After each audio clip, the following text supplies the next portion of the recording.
Planejamento estratégico de gestão de pessoas. Seja bem-vindo ao canal do professor Alex Nina. Esse planejamento deve ser parte integrante da administração estratégica da organização. E ele refere-se à maneira como a função de RH pode contribuir para o alcance dos objetivos organizacionais e, simultaneamente, favorecer e incentivar o alcance dos objetivos individuais dos funcionários, ou seja, a relação de ganha-ganha que a gente já até falou aqui no canal. Precisa atingir tanto os objetivos da empresa, da organização, quanto dos indivíduos. Acontece que toda organização, seja empresa, seja organização pública, ela faz o seu planejamento. E hoje o paradigma é planejamento estratégico, organizacional.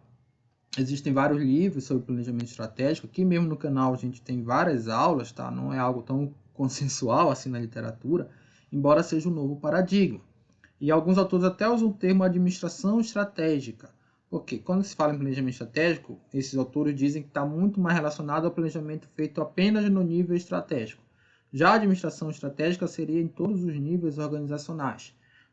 E assim, o planejamento estratégico, uma visão mais ampla, ele é feito em etapas. Não tem uma etapa, não tem um conjunto de etapas que é consensual na literatura, mas basicamente são muito parecidas. Pode diferenciar de autor para autor, a ordem das etapas, mas a gente pode entender como um ciclo que inicia pela definição da visão e da missão, análise dos ambientes internos e externos, definição de objetivos e metas, das estratégias, dos planos, a implementação dos planos e o monitoramento e controle.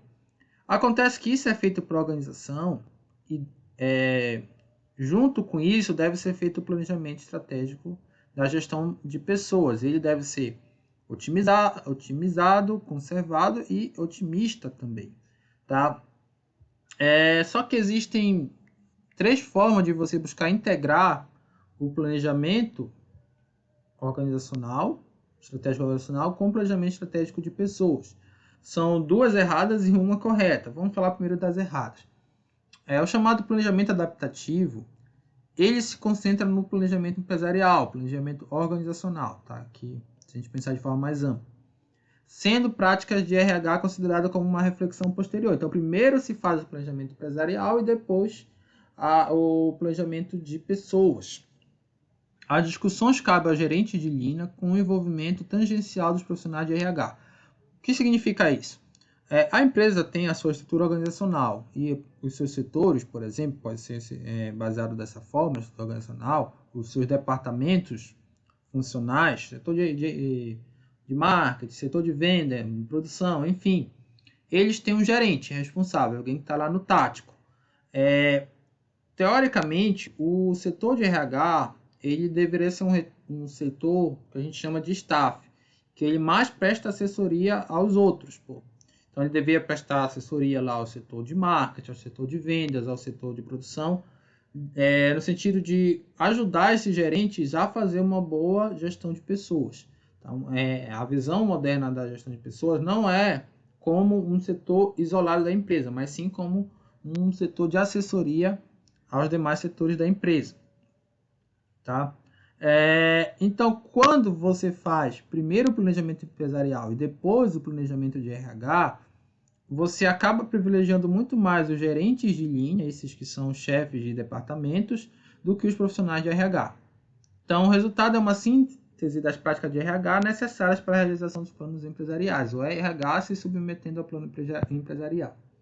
Você tem do outro lado aqui o planejamento autônomo e isolado. Aqui o foco é nas práticas de RH e na forma como a função de RH pode adicionar valor à empresa. Aqui você está primeiro fazendo o planejamento de pessoas e depois o planejamento estratégico da organização. Então, os profissionais de RH trabalham no plano e os apresentam ao gerente de linha.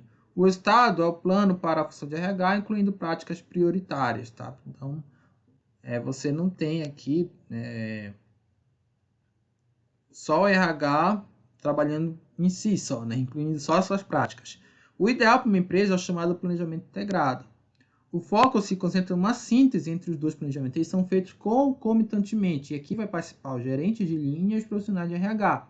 Eles vão trabalhar como parceiros para garantir a concorrência de um processo integrado. Tá? O resultado é um plano que destaca as práticas de RH prioritárias para a obtenção de resultados da empresa. Então, esse seria o ideal. Então, nesse aqui, você faz primeiro o planejamento empresarial, depois o de RH.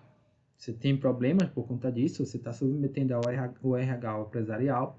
Aqui você faz primeiro o RH e depois o empresarial, e ele fica muito isolado do que é pensado para o resto da empresa.